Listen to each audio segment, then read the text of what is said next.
In 2014, a man left a YouTube comment about a cave that made his body vibrate.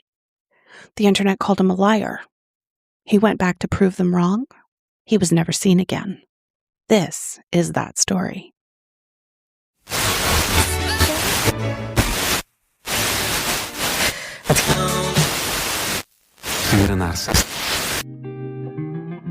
You're listening to Unbound Off Script.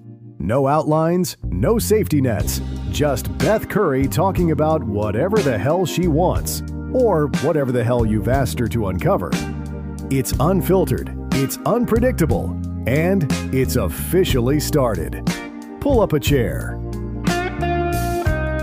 Hey everybody, welcome back to Unbound Off Script. This was requested,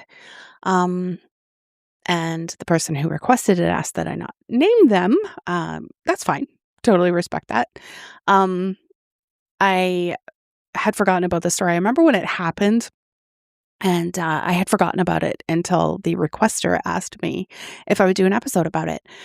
So I did a little bit of digging, and I'm going to talk to you about a guy named Kenny Veach. To understand the disappearance of Kenny, you have to understand who he actually was, because the internet has this habit of kind of flattening real people into convenient archetypes, right? He becomes either the brave truth seeker or the delusional loner, depending on which corner of Reddit you're reading. The reality, though, is considerably more human than either of those, in my opinion. And I like to just kind of humanize this kind of stuff. Kenny was born in 1967 in Las Vegas, not some wide-eyed outsider, but he was a native son of a city built on excess and definitely a lot of secrets. Vegas is odd. I love it. In 2014, he was 47. He was lean and he was fit and deeply comfortable in the kind of terrain that would probably end most people. I'm not a fan. This kind of stuff was creepy to kind of dig into. Hopefully I don't see any black SUVs outside my house anytime soon. He documented his days-long solo expeditions through the deserts of Nevada and California on his YouTube channel, Snakebit MG, highlighting, of course, his love for adrenaline-fueled adventures and stuff. He didn't have sponsors, and he didn't have a ring light or a thumbnail strategy or a branded water bottle or any of that. It was just him and his GoPro and several 100,000 square miles of inhospitable wilderness, I guess. Living the dream, really. And he genuinely loved it out there. You know, not the way that people say they love nature while hiking a well-marked trail with a hydration pack and a podcast in their ears. Kenny went where GPS signals got spotty, and cell service was an absolute joke for sure. He'd camp for days with just the basics, right? No GPS, no compass, no maps. He'd collect animal bones and he'd bring them home. And he decorated his house with the strange, beautiful debris of the desert, I guess. He slept on mountain peaks under the stars that nobody else was awake to see. In his own words, I solo hike across mountaintops that most people wouldn't dare go. I have been in more caves than I can count. I play with rattlesnakes for fun. But this one particular cave was beyond anything I had ever encountered. And in case you missed the scope of his experience, to quote, I have been doing this sort of thing for over 20 years. I go where no one goes, and I never take anyone with me. I find skulls of all shapes and sizes, and occasionally I find really old animal traps. I hike over mountaintop after mountaintop and sleep on peaks under the stars. Sometimes I have to scale giant cliffs to get myself out of a jam, but I always make it back. Wild. I know someone like this, but maybe not to this extreme. Anyway, he also had a safety record that he was proud of. He had been rescued only once when he blew out his left leg at the top of a mountain with only a cup of water left to get him 20 miles back to his truck in temperatures over 100 degrees. Fun! One rescue in 20 plus years of solo desert hiking. That's actually, I'd say, an impressive track record, right? Unless you're comparing it to someone who just stays home, which Kenny clearly would never do. Shortly before his disappearance, Kenny had reportedly left his job as a coffee company service tech to try his luck at becoming an inventor. He created what he claimed to be an improved version of a toilet paper holder. and submitted it to Shark Tank. He also tried to sell his house with the unusual condition that the buyer had to hire him as a caretaker and agree to let him continue decorating the home in his own style, and no one took him up on that offer. What a shock. Tell you all of that, not to make Kenny seem unhinged. I tell you because it matters. He was a man in transition, right? A man who'd spent like 20 years, 2 decades, mastering something nobody else could monetize but him. He was smart and he was restless and creative and possibly lonely in the particular way that people who are more comfortable with wilderness than with other humans often are. He was trying to leave a mark on the world. And by November of 2014, the toilet paper holder and the Weird House deal hadn't quite done the trick. That context isn't incidental. I'd say it's the whole story. Okay. The mystery didn't begin with a video. It began with a text comment on someone else's video, which honestly is the most 2014 origin story imaginable. Truly, the internet was a different and arguably worse place. No, it's worse now. In late 2014, Kenny commented to a YouTube video titled "Son of an Area 51 Technician." And the video featured a man claiming his father had worked at Area 51 and disclosed certain things over the years, presumably while drunk at Christmas. The comment section was already swimming in conspiracy theories, right? Always Area 51 lore and the usual chorus of believers and skeptics, all absolutely certain of things they can't prove. And into that, Kenny dropped this, quoting him, "That ain't nothing. I'm a long-distance hiker. One time during one of my hikes out by Nellis Air Force Base, I found a hidden cave. The entrance to the cave was shaped like a perfect capital M. I always enter every cave I find, but as I began to enter this particular cave, my whole body began to vibrate. The closer I got to the cave entrance, the worse the vibrating became. Suddenly, I became very scared and hightailed it out of there. That was one of the strangest things that ever happened to me." Now let's sit with that for a sec. If you've spent any time in comment sections, and we all have, unfortunately, you know the difference between someone performing a story and someone who is genuinely rattled by something. Kenny opened with "that ain't nothing," which is the verbal equivalent of pulling up a chair at a bar and saying, "Okay, but hold on." He wasn't dramatic, right? He didn't use anything for effect or add any emojis or whatever they were back in 2014 at the end. He just laid it down, a vibration, a fear he couldn't explain, an exit. That detail that stops me is this. He said he always enters every cave he finds. Always. After 20 years of going through Nevada and Mojave, he never once stood at a cave entrance and turned around until this one. The internet, being the internet, of course, immediately called him a liar and demanded evidence. Some people dared him to go back. One user, in an act of helpfulness that history will not be kind to, warned him, "No, do not go back there. If you find that cave entrance, don't go in. You won't get out." And Kenny, a man who played with rattlesnakes for fun, of course, took the dare. So motivated by the doubt of many, Kenny made a second trip to find the cave in October of 2014 and recorded the journey, publishing it on his YouTube channel on October 18th under the title M Cave Hike. He parked his vehicle in Jomay Canyon and headed towards areas like Corkscrew Canyon and the valley around Gas Peak. Now, if you look at that terrain on a satellite map, you immediately understand why finding one specific cave entrance in the landscape is less like finding a needle in a haystack and more like finding one specific grain of sand on a very hostile sun-baked beach. Okay? Look, seriously, I looked. It's crazy, crazy stuff. The Sheep Mountains are 40 miles north of Las Vegas. They're jagged, they're bleached, they're full of shadow and crevice and canyon. I'd say the kind of landscape that seems designed to eat things. If you watch that video today, it kind of hits different than it probably did in 2014. You see Kenny moving through the desert, you see his exhaustion, a man who genuinely is looking for something, not performing a search for an algorithm or anything like that. During his trip, he reported the sighting of a black ram that watched him from atop a ridge for the entire hike. He seemed kind of fixated on it. He mentioned it more than once.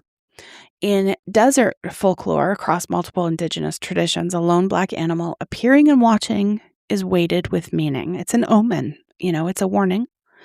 a watcher. I'm not saying Kenny was steeped in those traditions, but I'm saying that the human brain is a pattern recognition machine, right? And a ram silently tracking you from a ridge for hours is going to get in your head, whether you want it to or not, I think. He didn't find the cave. He wandered the ridges and he checked the canyon walls and he came up empty. And that's when the comments got worse. Now he wasn't just telling stories, he was a proven liar. A coward, right? A man who'd invented something he couldn't back up. Some were convinced that he was covering something up, and others just called him a liar and a coward because nothing motivates compassion like an anonymous keyboard, am I right? Anyway, Kenny pushed past his limit and he wrote, "I'm going back, this time with a gun. I'll be better prepared. And then, if I don't return, I died doing what I loved." At the time, people probably read that as desert tough swagger. Who knows, right? The kind of thing a guy who plays with rattlesnakes says to sound cool. In retrospect, it feels like something else entirely, I think. So before we get to that final hike, I want to give you a proper sense of where we are, because location is everything in this particular case. I think the cave was in the Sheep Mountains. It was 40 miles north of Las Vegas and south of Area 51. The Sheep Range borders the Nevada Test and Training Range. It's a restricted military zone that is, by some measures, the most regulated airspace on Earth. Okay? We're talking about land where nuclear weapons were tested for decades, land that's been detonated, irradiated, experimented on in ways that the public still doesn't have full access to. Total normal geography for a weekend hike for sure, right? The area required about 10 hours of hiking to reach the vicinity of the M Cave and return to his car. The region also had a reputation for being dangerous, with reports of drug activity. Sorry, I can't read my own writing. And even being a dumping ground for murder victims. Yay, that's sounds fun. I'd like to go. Before we get into the vibrating caves and the government theories, though, we're already dealing with a remote, hostile landscape, right? Adjacent to one of the most classified military installations in the world, with documented criminal activity accessible only via a 10-hour round trip in November, okay? Just a lovely little day trip. November in the Nevada high desert is not the brutal furnace of summer. It's something arguably more dangerous, deceptively cool by day, definitely, genuinely deadly cold by night, with this wind that strips heat from the body faster than most people expect, for sure. The desert doesn't kill you dramatically in November, okay? It just quietly takes everything you have left. And the Sheep Range is riddled with old mining shafts as well. The entire area was heavily mined through the late 1800s and early 1900s. The shafts aren't mapped, they're not marked, they're not maintained. In some cases, they're not even visible until you are already falling. Okay? Walking that landscape in low light is a legitimate hazard, even for an experienced hiker. But Kenny knew all of this. He'd been in the area before, and he kept going back anyway. So on November 10th, 2014, Kenny told his girlfriend he would be gone for 2 nights and 3 days and that he would let her know when he returned. He didn't take his GoPro. The camera that had documented years of his desert life stayed home this time. People gloss over that. He had promised his YouTube viewers he would go back with a camera, and he announced it. And when the moment actually came, he left it. And that's a decision, I think. That's not forgetfulness. So when 3 days turned to 4 and 4 turned to 5, his girlfriend began to get nervous. Police reports indicated Kenny was officially reported as missing around 5 p.m. on November 17th, a full week after he left. According to Kenny's sister-in-law, Susan Veach, police only launched their search and rescue operation on November 22nd, missing the most crucial days for a successful operation. In search and rescue work, the first 24 to 72 hours are often decisive. Okay. By the time the teams were deployed, Kenny had been missing for 12 days. So that window for finding someone alive in those conditions had long since closed. Search and Rescue Commander Dave Cummings told local news, "We found his cell phone close to a very vertical, old mine shaft, and we can't find another trail. It doesn't mean he's down the mine shaft, but we have tracked him as far as we can." Now, both ground and aerial searches were conducted. Specially trained individuals searched the mine shaft itself. They lowered cameras into that vertical drop, expecting to find something, but it was empty. There was no backpack, no gun, no Kenny. More than 30 search and rescue team members scoured the Sheep Mountain area. There was no trace ever found beyond his vehicle and his cell phone. So from a forensic standpoint, 30 trained searchers with aerial support and specialized equipment, and the total physical evidence recovered was a car and a phone in a defined search area. The absence of evidence itself is evidence, but it only tells us, where the trail ends, and it says absolutely nothing about which direction he went from there. So I'm going to slow down here a little because the vibration question deserves more than the two responses it usually gets, which are military weapon and he made it up. Both of those are lazy. There's a well-documented scientific phenomenon that fits what Kenny described with uncomfortable precision. Infrasound refers to waves with a frequency below the lower limit of human audibility, generally 20 hertz. Although the ear is the primary organ for sensing low sound, at higher intensities, it's possible to feel infrasound vibrations in various parts of the body. In other words, you can't hear it, but you can absolutely feel it. And there's the part that tends to get left out of the M-cave discussion. So infrasound can rattle objects and create pressure sensations and trigger a vague sense of unease, which is why it gets turned into a myth so easily, right? The unease isn't psychological, it's physiological. The human body, when exposed to certain infrasound frequencies, experiences anxiety and disorientation and what researchers describe as kind of this primitive fear response. My mouth's getting away from me right now. Some studies have specifically connected infrasound to reported experiences of the uncanny. The feeling of a presence, the sense that something is deeply wrong in supposedly haunted locations. So if you've ever stood in a building and felt why do I even try? Why do I try these words when my mouth is getting away from me? If you've ever stood in a building and felt watched and vaguely terrible for no good reason you could name, congratulations, because you may have just been in an old building with some rattly HVAC system or something, mystery solved. The frequency range between 18 and 19 hertz has been identified as particularly prone to triggering these types of responses, including resonance in the human eyeball, which can produce visual disturbances. Your eyes vibrating due to sound you can't even hear. The human body, to put it scientifically, is a lot. Now, researchers have documented infrasound signals from low mag earthquakes in the Nevada National Security Site, the same restricted zone adjacent to Kenny's hiking area. Large-scale airflow and water movement in cave systems can generate sub-audible low frequencies felt more than heard. These ones that are associated with unease or pressure sensations, right? So naturally occurring cave acoustics, underground air currents channeled through specific entrance shape, geothermal activity, all of these are legit generators of the exact sensation that he described. The ground near Area 51's testing grounds already shook regularly. It already did. There's no question about that. Decades of underground detonations have left the geology of that region genuinely altered. The idea that a specific cave entrance could funnel naturally occurring infrasound in a way that kind of caused this whole full body vibration experience isn't science fiction. It's well within documented physical reality. Does that make his cave mundane?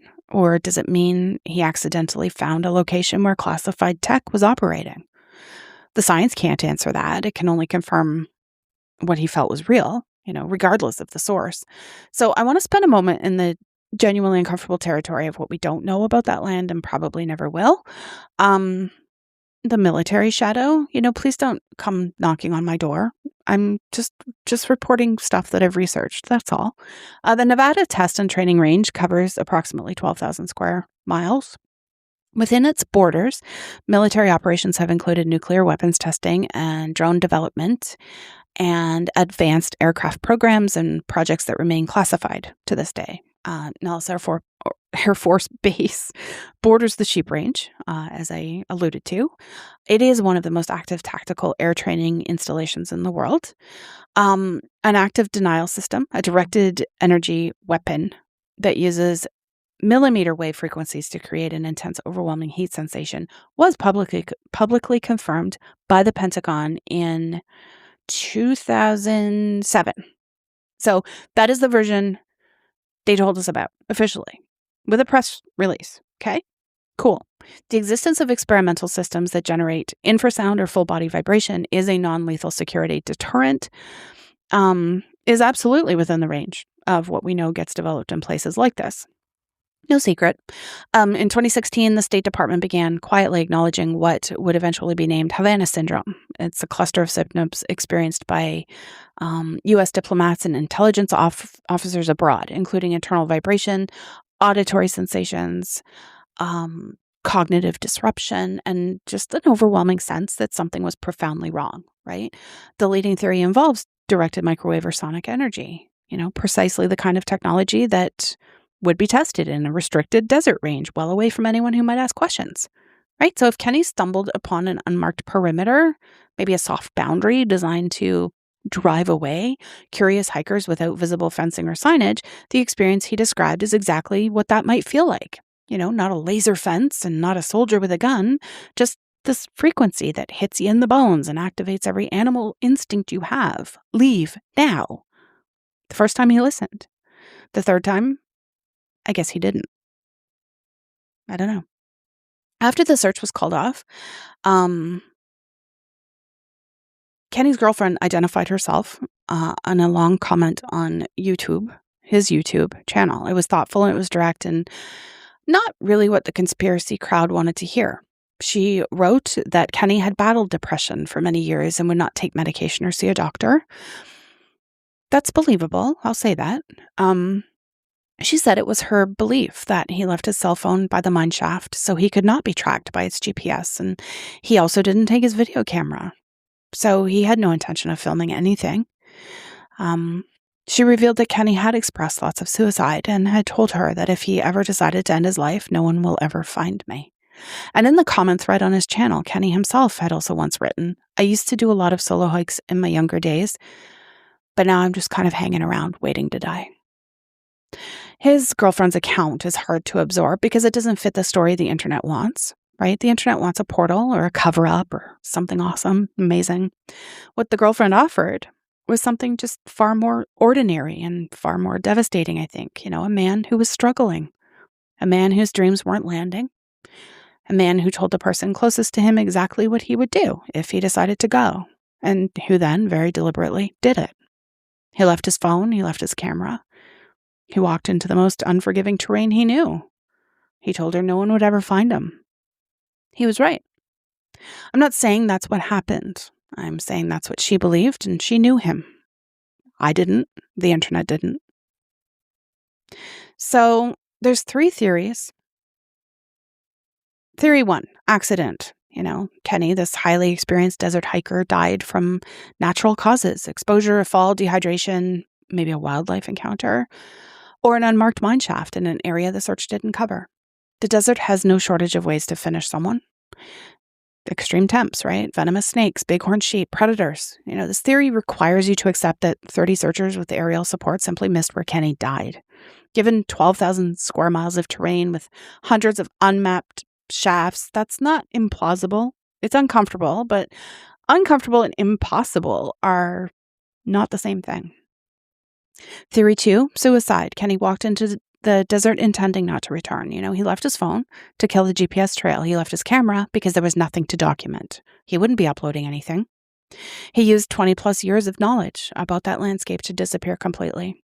This theory requires you to take his girlfriend's words, take his girlfriend at her word, right? And to reckon with the fact that the Nevada desert, given time and the right terrain, is extraordinarily efficient at reclaiming a body. Animals scatter remains and sun and wind handle the rest. 30 searchers over a few days in a 12,000 square mile range would not necessarily be enough. And then theory 3, he found something.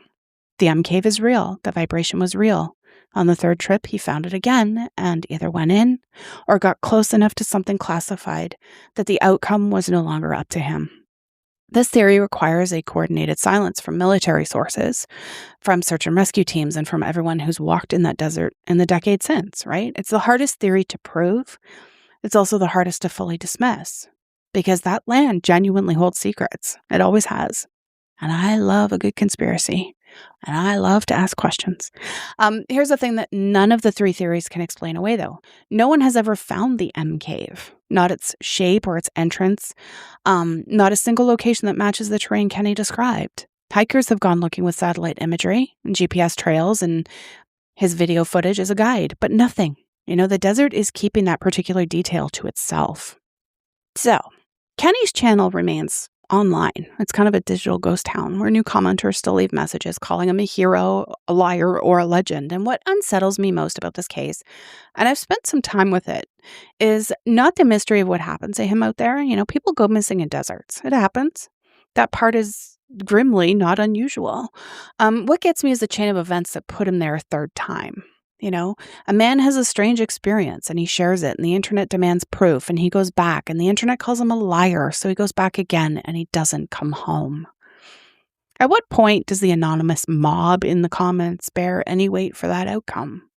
Not legal weight, not blame exactly, but I guess somewhere in the moral accounting of the story. There are people who spent 2014 telling a struggling man he was a fraud. People who dared him to prove something in a landscape that kills people. And those people went on with their day and never thought about it again. It's not really a conspiracy, right? It's just the accountability gap that makes the internet the specific kind of dangerous it is. You can dare someone to do something and never have to live inside the consequence of them actually doing it. Kenny Veach is still out there. He's somewhere in those 40 miles of rock and ridge and shadow north of Las Vegas in a landscape that's been keeping secrets long before the Air Force showed up. I don't know if he's at the bottom of an unmapped mine shaft or scattered across a canyon floor the searchers didn't reach, or if he's somewhere none of us will ever think to look. The desert has him now. Or does it? The M cave, if it exists, isn't talking. And frankly, at this point, neither is anything else. You've been listening to Unbound Off Script. The script is gone, the chair is empty, and Beth Curry is officially out of here. If you've got something you want her to dive into next time, let us know. Until then, stay curious, stay raw, and keep it unbound. We're out.